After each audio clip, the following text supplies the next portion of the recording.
mentioned about another political attack po ito ng Kamara po sa inyo at sa inyong opisina. Yes, nabanggit ko kanina sa statement ko no na kapareho lang ito nung nangyari noong nakaraang taon. Nung nakaraang taon ng drama ay confidential funds. Ngayon naman ngayong taon naman ito na namang sa Committee on Good Governance. Ma'am, you did not take an oath po during your intro kanina. Yes, rightly so. Kasi nagpadala sila ng rules at pinag-aralan ko yung rules nila. Nakalagay doon sa rules nila na witnesses lang yung mag-o-oath. Paulit-ulit na sinabi kanina na resource person ako. So sabi ko, bakit naman ako mag-o-oath na resource person ang sinabi sa akin? Malaki po ang pinagkaiba ng witness saka resource person. Ma'am, may nabanggit kayong impeachment, ma'am. Sabi niya ma'am, prelude na to sa Oh, yeah. Very obvious. Very obvious yung kanilang ginagawa na nagpa-practice sila o anong gagawin nila para sa impeachment. Such efforts will prosper po? Hindi ko masabi yan. Hindi ko masabi yan na kung mag-prosper or hindi. Pag nandyan na, sasagutin natin, then iiwan na natin sa Congress.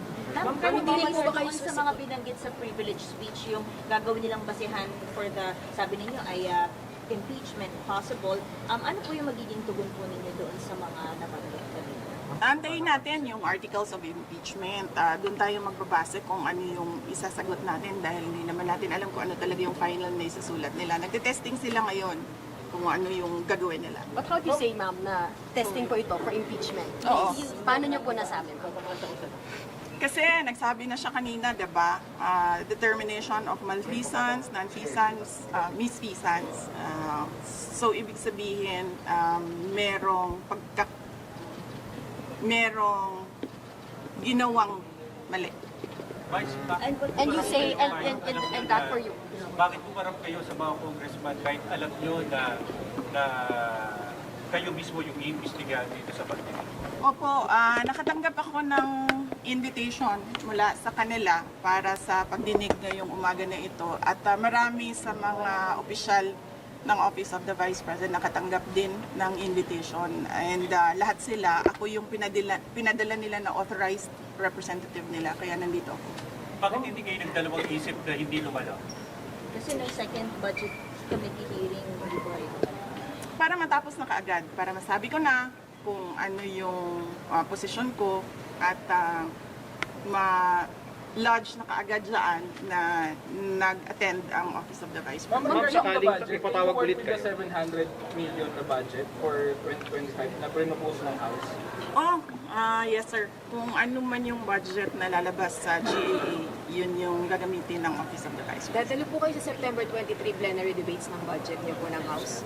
Hindi pa namin nagpag-usapan sa opisina kung ano yung gagawin para sa plenary debates, but we will let you know kung nandoon kami. Mag-coordinate po ba kayo kay Kong Adio na budget sponsor?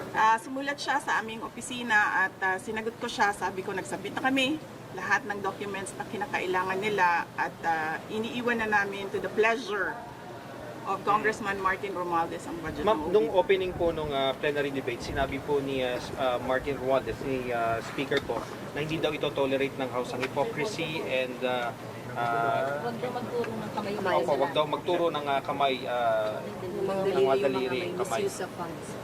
Yun yung ginagawa nila ngayon di ba? Nagtuturo sila ng daliri nila, ilang daliri yung nandyan sa loob ngayon na ginawa ko daw. Ma'am, kung hindi kayo patatakbo ng 2028, tatakbo kayo ng 2025? Sandali, sir. Ang layo ng 2034. 25. Ito, hindi ako tatakbo sa 2025 elections. Magpapahinga ako for midterm elections. Ma'am, ang nasabi pala ni Speaker is yung hindi daw niya ito tolerate ang hypocrisy and evasion. Ano pong reaction niyo doon? Pero wala naman po siyang pinangalanan. Malamang ako yon dahil tinatanong ninyo ako ngayon about sa kanyang speech at sinasabi ko kung ano yung ginagawa nila ngayon dyan sa loob, yan yung inilarawan niya sa kanyang speech. Ma'am, you requested the committee to terminate this lang, minsan hearing. lang. Oo nga, oh. Ma'am, you requested. Thank you, Wala ma'am. na tayo, lunch break na. Thank you, ma'am, for accommodating us. Ma'am, you requested the committee to terminate na po itong hearing. Why? Oo, kasi yun yung posisyon ko. Nagpa-practice sila kung ano yung kakagat sa impeachment. Kahit anong gawin nila, wala talaga kaming ginawang mali sa Office of the Vice President. Yan ang rason kung bakit ayaw pumunta ng mga tiga-Office of the Vice President. At sinabi nilang ako na lang yung ipapadala nila. Ma'am, sa next Yung hearing, notice of disallowance, sagutin niyo na po ng OBD yung notice of disallowance. May 6 months kami. When do you plan na submit po? I think January ata yung... I do not have the timelines right now, sorry. ma'am, sa next hearing nitong good government, attend pa ba kayo or enough na yung kanina? Magdedepende yan sa kung anong gagawin nila sa loob ng committee. Ma'am, yung ibang congressman nagsasabi po na wala naman daw po silang usap-usapan about impeachment. Sa inyo lang daw po nanggagaling yun pong impeachment na allegations. Naku, sino tiga-inquirer dito? Why, ma'am? Wala dito? Vice, so, Kasi last year, di ba lumabas na yung interview ni Congresswoman Franz Castro at sinabi niya na may impeachment at sinabi niya yung 3 na grounds for impeachment. Last year pa yun, ma'am. Ma'am, I'm from Inquirer, pero clarify din po ni Congresswoman Franz na hindi raw involved yung leadership. Sabi niya po, hindi raw involved yung leadership dun sa... Hindi naman kailangan kasi talaga involved yung leadership. So bakit siya nagdi-deny? It's enough na pinag-uusapan ng mga members of the House of Representatives ang impeachment. Hindi naman kailangan involved ang leadership.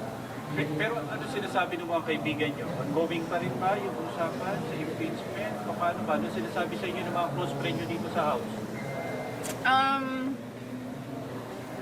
Ang sinasabi sa akin ng mga tiga Mindanao, ang sinasabi sa akin ng mga tiga Mindanao ay pinag-uusapan talaga ang impeachment. At kapag tinatanong sila kung anong mangyayari sa 2028, ang sinasabi nila si Speaker Martin Romualdez daw ang candidate for 2028.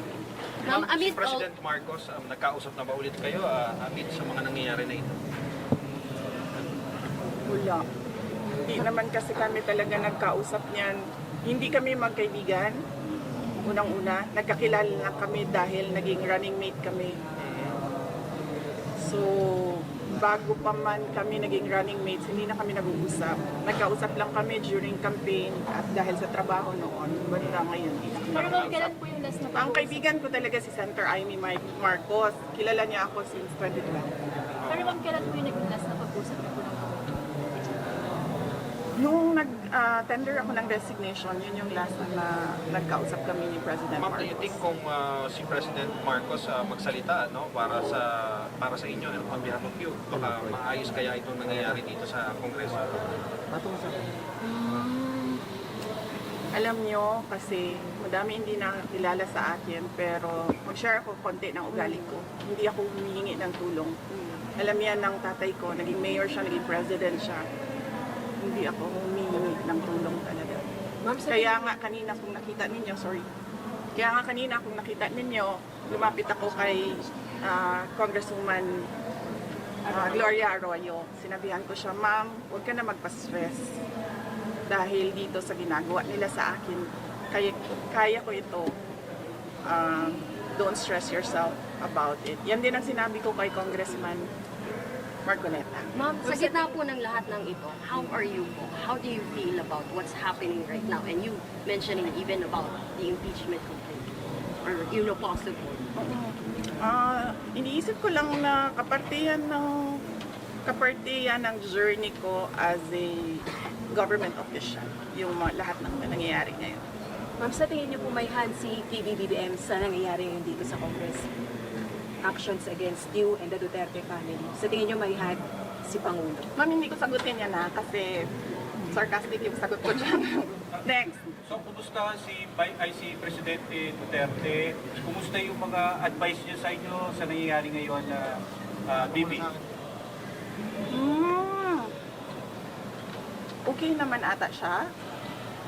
Hindi kami nagkakausap ni former President Rodrigo Duterte. Pero sinasabihan ko lagi yung mga nakapalibot sa kanya, nasabihan siya na huwag pa-stress sa nangyayari. Tulad ng sinabi ko din kay Ma'am GMA kanina. Ma'am, may regrets ba kayo na sumama kayo sa Unity kasama si President Marcos? Medyo mahaba kasi yan eh. It needs a sit down. Sit down tayo, sit down. Sit down tayo, ma'am. Sit down tayo. Wala na, ma'am. Opo kaya. Anyways. Doon sa baba, ma'am. May basihan ba yung sinasabi niya this is targeted para sa 2028, hindi kayo iboto ng mga tao? May basihan ba yun? May plano na ba kayo sa 2028, ma'am? O siya ang nagsabi. Yung Pero kayo ba? sino yun? Yes, yung nag-privileged speech. Siya yung nagsabi Pero kayo, ma'am? na ano daw, huwag pagkatiwalaan. Yan ba yung gusto or nag-aambisyon mag-presidente? Siya yung nagsabi. Pero kayo, ma'am, wala Pero kayo ba, tatakbo ba kayo 2028? Noong 2019, tinanong ninyo ako kung tatakbo ako sa... Noong 2017, tinanong ninyo ako kung tatakbo ako sa 2019. Tama ba yun? 2022. Noong 2019, tinanong ninyo ako kung tatakbo ako sa 2022 at sinabi ko na mag-a-announce ako kung tatakbo ako or hindi January 2021. Sinabi ko magsasagot ako January 2021. Ngayon, Sa ngayon, this very minute, magsasabi ako kung tatakbo ako sa fourth quarter ng 2026. 2026. Bibi, sorry to ask this question. Nagsisisi po ba kayo hindi nyo sinunod yung payo ng tatay nyo about sa pagtakbo? Hindi nyo That is a very good question. It needs a sit down. Bibigyan kita ng pakonti ngayon. Naririnig niyo si PRD, di ba, ngayon? Nagsasabi siya, huwag ka tumakbo, President. Ngayon, sinasabi niya, yan din ang sinabi niya noong 2021. Huwag ka tumakbong President. Kasi nanggaling na ako dyan, sabi niya, hindi siya madali na trabaho. Maawa ako sa iyo. He never said na run for President. Pero ma'am, never again na po kayo to team with the Marcos. May sasabihin pa si Ma'am, sorry. Oh, yes, I am. Yes, ayaw. Pero ma'am, mga never again na to team with the Marcoses. Oh, never again. Why, ma'am? Sit down tayo. Sige, ma'am. Kailan niyo gusto, ma'am?